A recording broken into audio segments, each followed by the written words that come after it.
Got it.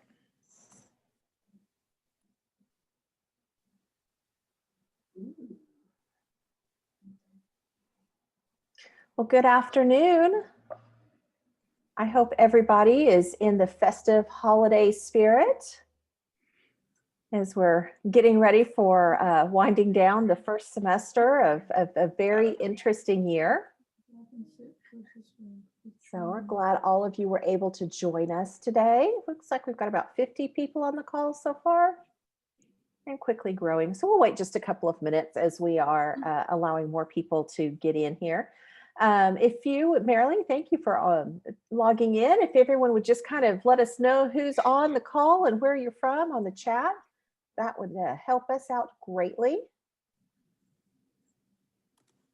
And I have put at the top of the chat, and we will keep posting throughout on the chat just the running agenda for these meetings. Yeah, that's when did I tell you about that? Oh, I guess.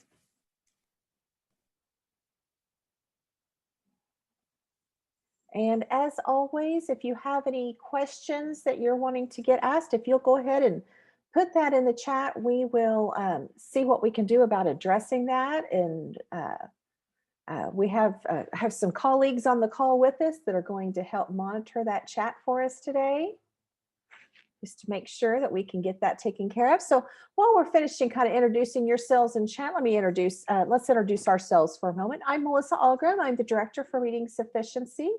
And so glad that you can be here to help us or join us today as we talk about RSA. And I know I have COVID tongue today. I'm having a hard time finding my words. I think it's just being tired. I think we can all relate to that a little bit. So I always appreciate everyone's patience on that. Brenda, you want to introduce yourself real quick, please? Sure. I'm Brenda Beamer Chapman, and I'm the Director of Social Studies. And some of you got emails from me about your RSA plan. So I've been helping do some of those plans. Thank you. And Deb, want to introduce yourself?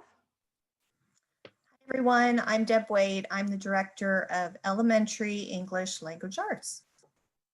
All right. Glad we're here. And I know as far as other OSDE people, I know Bethanne Langlois is also on the call. Just wanted to listen in a little bit. She is one of our partners in the special education department working with the OTIS, or Oklahoma Tiered Intervention Systems of Support program. And she's the project manager for that. So one of the reasons we try to hop on each other's calls is just to kind of help make sure that we know what's going on in other parts of our department, just like you guys probably do throughout your district and your school, just trying to figure out what's going on, and so that we can best help and make those connections. So, all right, so on our running agenda today, let me share my screen so that we can see that. Oh, got to get to the right button though. All right. Brenda, are you able to see that agenda? Yes, okay, perfect. All right, so just a couple of quick things. And then let me just state for those of you that just came in, if you have any questions, please do not hesitate to put those in the chat box, and we will make sure that we can get those addressed, because this is really an opportunity for us to work together and to try to answer any of those questions that are coming up or get ideas from one another. Okay, so first of all, RSA reports and allocations. It's been a very busy fall. It always is. We always have 3 different RSA reports going on kind of consecutively in the fall. They are all completed and they are all certified. Thank you so much. I know some of them were pulling teeth due to a lot of technical issues, and I greatly appreciate your perseverance and patience in dealing with that. Trust me, I think I have a few more gray hairs as a result as well, but it's something that we are continuing to try to improve on and do, but I do greatly appreciate everybody's effort to make sure that they have that data in. We are working on the allocation as we speak. State aid has it in their hands. The expected payout will be on December 17th. So that will be a payout in full. It will be deposited into your accounts through state aid. And remember that you do not apply for reimbursement with RSA funds. If this is money that is available in your account, that we track that through OCAS codes, through the Oklahoma Cost Accounting System. And so if you are not sure what the OCAS codes are at dealing with RSA, you can find this on the RSA coordinator webpage. There's a funding checklist that shows the things that are allowable to be used for RSA funding. Things such as salaries for teachers, reading specialists, tutors, interventionists, materials that might be used for such. You can see where the function and object codes are. This is how we track it to make sure that it's coded correctly. This could also include things like subscriptions to software services that address reading for K through 3. Printing, like I know several of you use the Florida Center for Reading Research and want to print some of those materials. And so the cost of that printing obviously can get pretty steep. So that's one of the things that you could look at doing. Obviously, instructional materials for students that are needing reading assistance.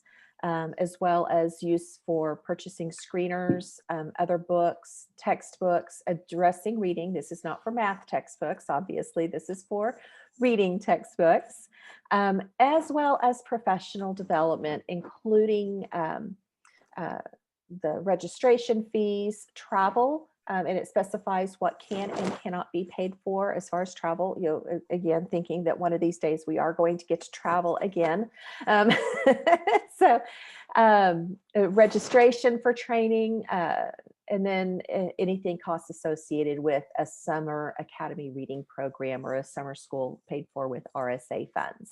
Okay, so keeping in mind that those are there, it is an $11 million allocation from the legislature. Last year it was a $12 million, which was considered fully funded for the first time in the RSA history since 1997.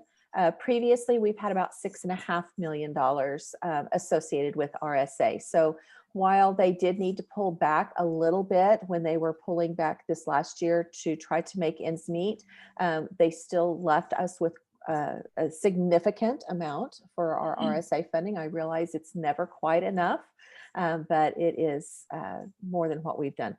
I would, if you're trying to figure out about where you'll be, it looks like the per pupil allocation is going to be in the range of about $122 per student that you turned in as at risk on your beginning of year report. So remember that with those beginning of year reports, we take and add up all of the number of students K through 3 who were turned in as at risk, and divide that into that $11 million to come up with a per pupil allocation. And then that is what is distributed out. So, and again, that will be coming to you by December 17th. One other thing I wanted to make you aware of, if you received the admin newsletter from OSDE that went out today, you probably already saw that there is a survey open on reading sufficiency. Each year by law, we do a legislative study for the governor's office about the progress of RSA. It's basically looking at a data survey, what's going on. And there's a couple of things that we can only collect through a survey. In the past, this survey has been a little bit longer to try to get a little more information. But given the unique situations this year, it just did not feel appropriate to send out either a long survey or even some of the questions because they were just a little off. So it's very much a shortened survey for those of you that have taken it in the past. It's 8 questions, 4 demographics, like what grade do you teach and what district are you in? And the other 4 are just some quick, what are some resources that you use?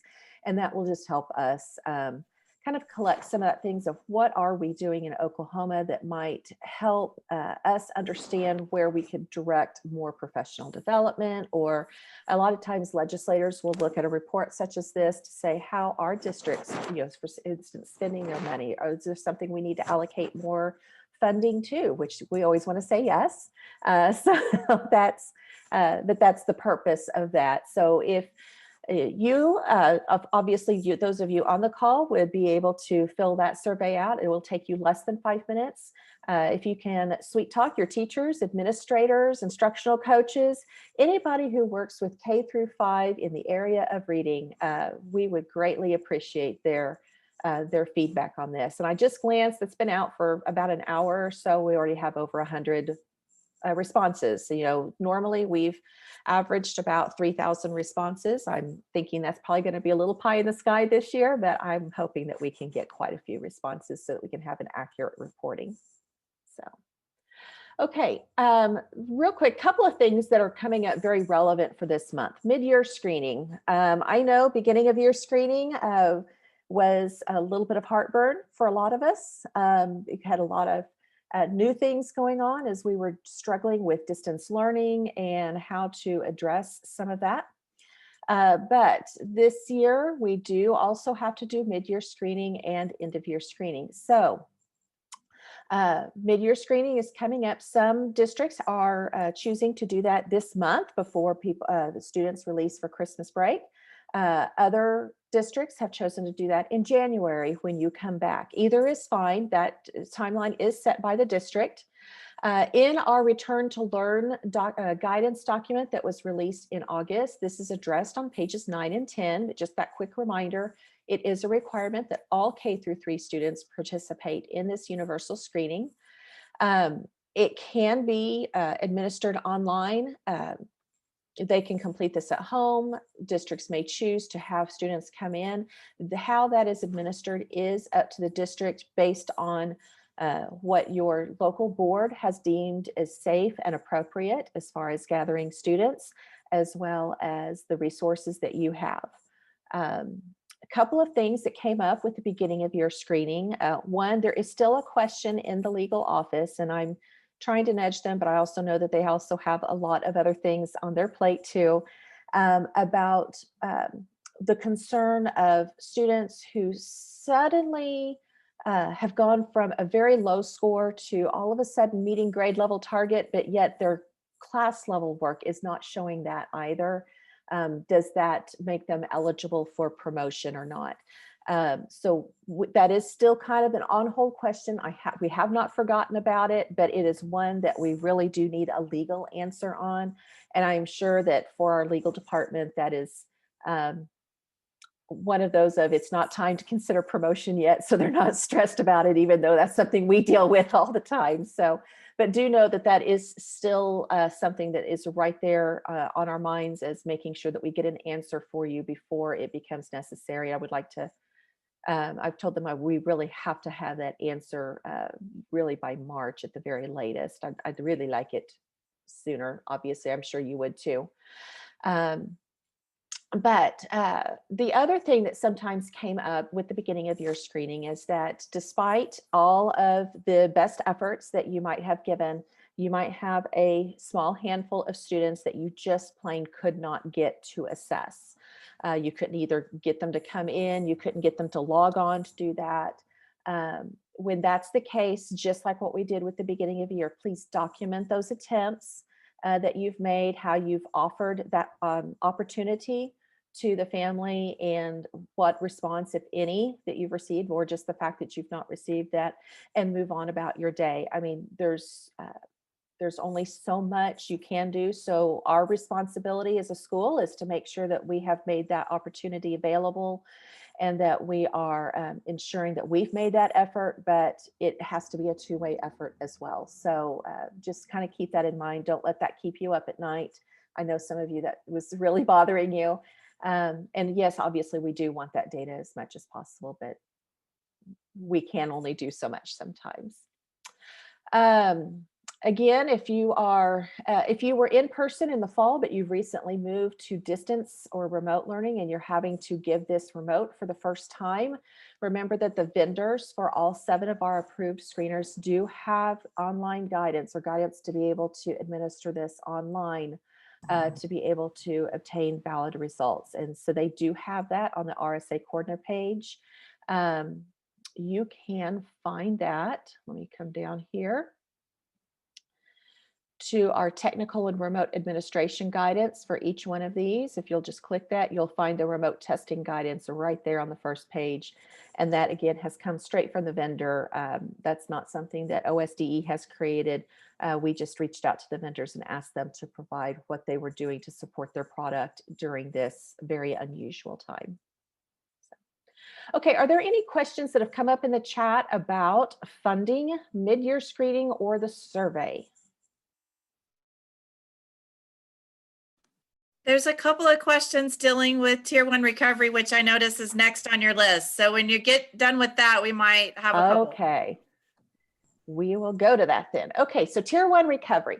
So back in the fall, we did talk about on that return to learn guidance on page 12 that there was an option for students that had not had difficulty prior to this year that now were showing up as below the grade level target and needing assistance, but it was a little more unusual. And we were trying to release that load of maybe having too many kids trying to get intervention by offering a Tier 1 recovery, which is that level that we've created right there in the middle, where these would be students that we would keep an eye on, but did not necessarily need to have on a reading plan or providing intervention. We just wanted to make sure that we were aware of them, that we included them in our counts, but would just schooling in and of itself take care of where we were since they had been out since March. That was only approved to go through until this mid-year. And so with the mid-year screening for students that were labeled Tier 1 recovery, they will now either move to Tier 1, which means that they are all meeting the grade level target. They're where they need to be with this mid-year screening. Or if they are below the grade level target, they would be moved to just Tier 2. There won't be a Tier 1 recovery after our mid-year screening. So for those that are moving to Tier 2, at that point in time, they will need to have a reading plan written for them so that we have track of their intervention. They will need to receive intervention just as we would for any other student that is not meeting that. The rationale behind that was that while we needed to have some time to see if just the schooling in and of itself would help, we also don't want to let those kids continue to flounder. I know that this fall has been anything but normal, and we have some kids that have still continued to not get what they need, but due to a myriad of reasons. But at the same time, we need to step that forward. And if it is an issue where either they're not engaging or not coming to school, maybe it's making parents very aware of, hey, your child really is needing this help, but it's helping us keep track of that as well. So what were the questions that came up that we need to clarify on that? Okay, so I need to confirm that after mid-year screening, Tier 1 recovery students still scoring below level will need an IPRI. That is correct. And also where will these students be recorded on the RSA end of year report? So with those students, if you included those students on your beginning of year report, so let's say I'm looking at Amber, so I'm going to just pick on you, Amber. So Amber, if she had at the beginning of year screening scored below and we put her on Tier 1 recovery, but I included her in my beginning of year counts, she's already included there. So it's not that I've added or taken her off. All I'm doing now is adding on the paperwork, so that won't change my numbers on my end of year report.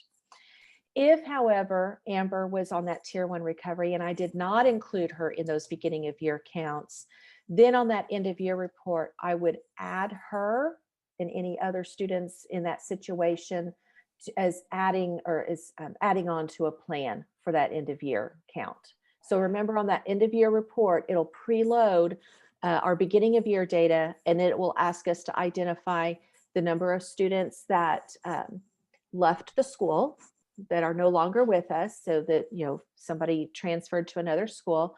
It'll ask for the number of students that were added onto a plan at mid-year, so that would be Amber. Other students, maybe somebody just moved into my district in November and I found out that they needed to be on a plan. Or somebody who's been sitting there a while and they've just steadily declined, and I have added them to a plan at mid-year, sometime off of beginning of year.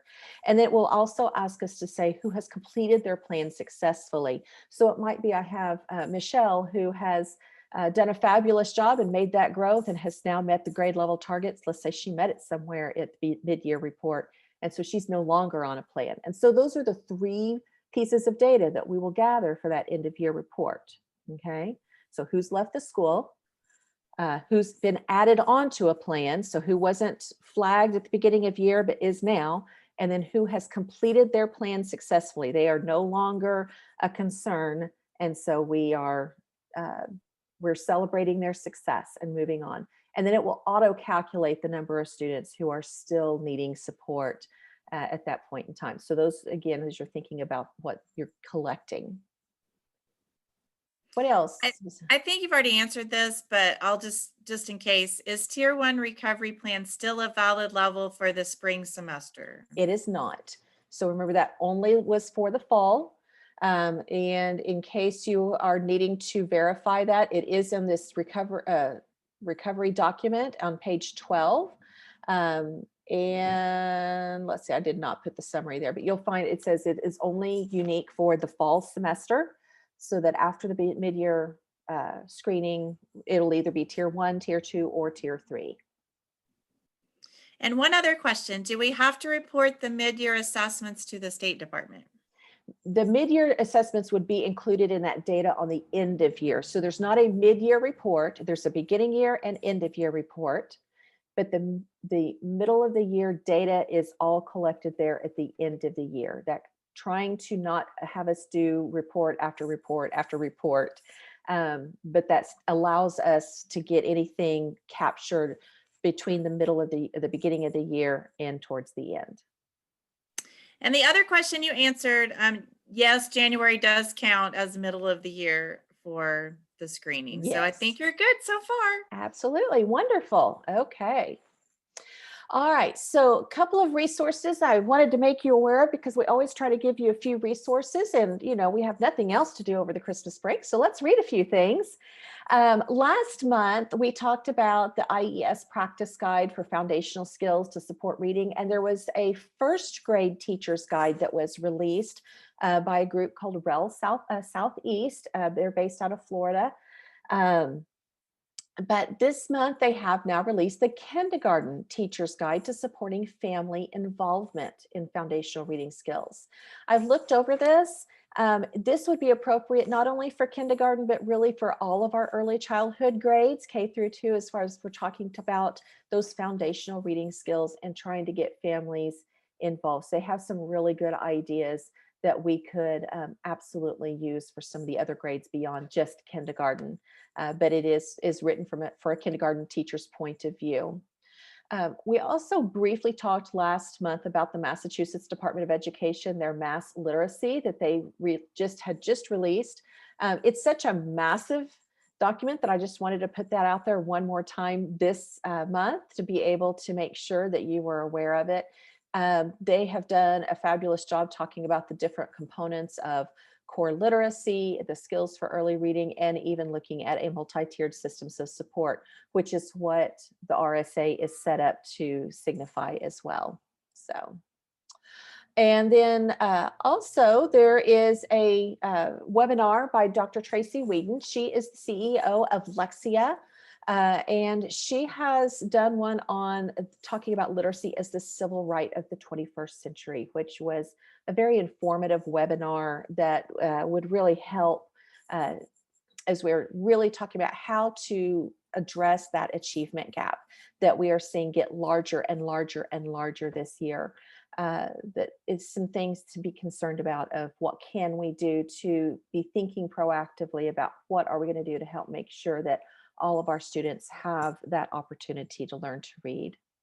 And then finally, I always like to make sure that we have some podcasts to listen to and pay attention to as we're in our cars or running or doing some of those things that we do when we're listening. The Reading League has put out a new podcast. They just dropped their 3rd episode, I think this last week.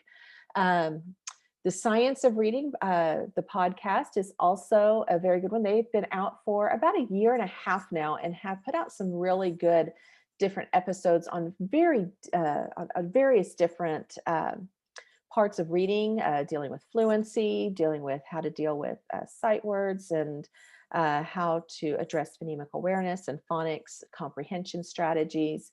So those are always helpful to listen to if you're just listening to something. And then it's always good to come back and revisit some of the APM Reports reading series with Emily Hanford. Those of you that are not familiar with Emily Hanford, she is the journalist that has put out several different podcasts about how schools are or are not addressing reading instruction and looking at it through dyslexia, which is kind of how she started looking at it, but she's taken more of a slant of core instruction and early literacy. She's got all of her series here on this page, which is linked to the most recent one, What the Words Say, is really talking about the different inequities. Again, that's a hot topic right now with our schools, and addressing vocabulary and comprehension quite a bit as well. It's not just about phonics, it's about making sure that we have our kids that are able to access the print as well as being able to understand it. So just a few things there to help make sure that you've got some resources to either share with your teachers. You could use this sometimes of sending out in some professional development, or just for your own knowledge to be able to say, what can we do?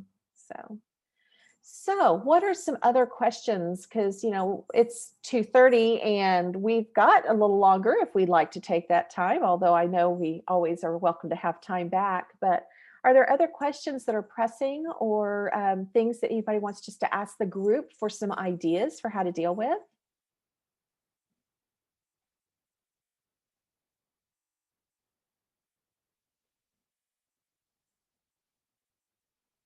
I love seeing your faces on the, I miss people. I'm seeing all my friends and going, oh, hi, I see you again. All right. Well, it sounds then. Hi, Jen. Yes, we see you, Jen. It sounds as, does anybody having good luck bringing small groups in for interventions? Because I know Jen McKay used to be at the State Department, is now at Santa Fe South Charter Schools. They've just recently gone virtual, but you're bringing in small groups for interventions. Is anybody having good luck with any of that? And you can unmute yourself if you'd like to. I forgot.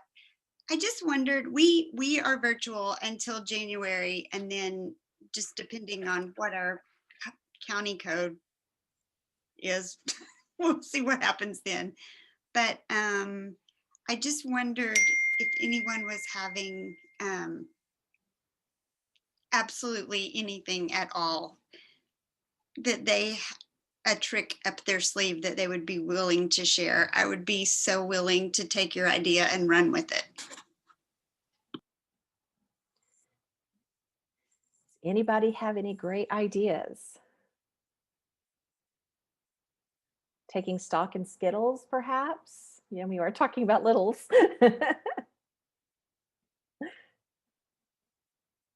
All right, well, if anybody does think of something later, or you come across a great resource, please send it to me. Between me and Deb and Brenda, we can sure send that out to people. We can make sure it's there.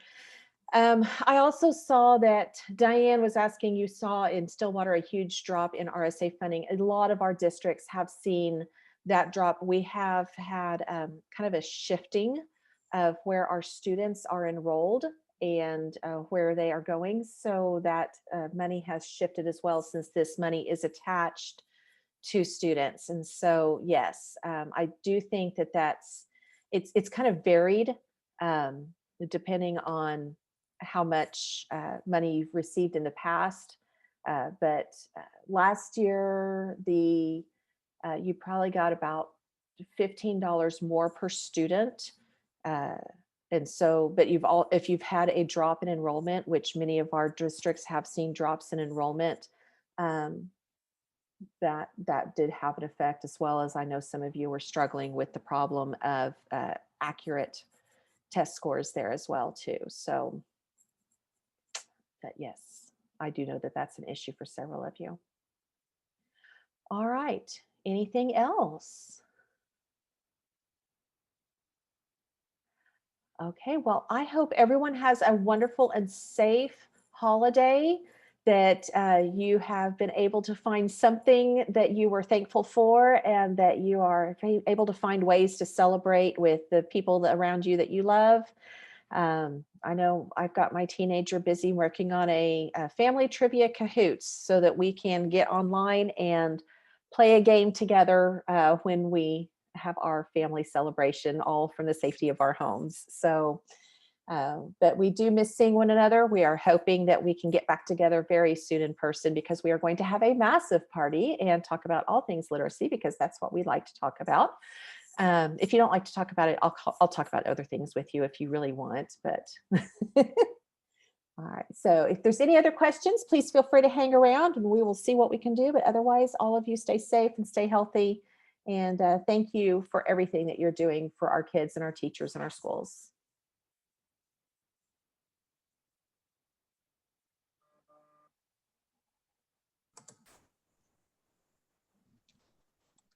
Thanks, girls. Thank you. We had a lockdown drill in the middle of all this, so it's been Oh, no.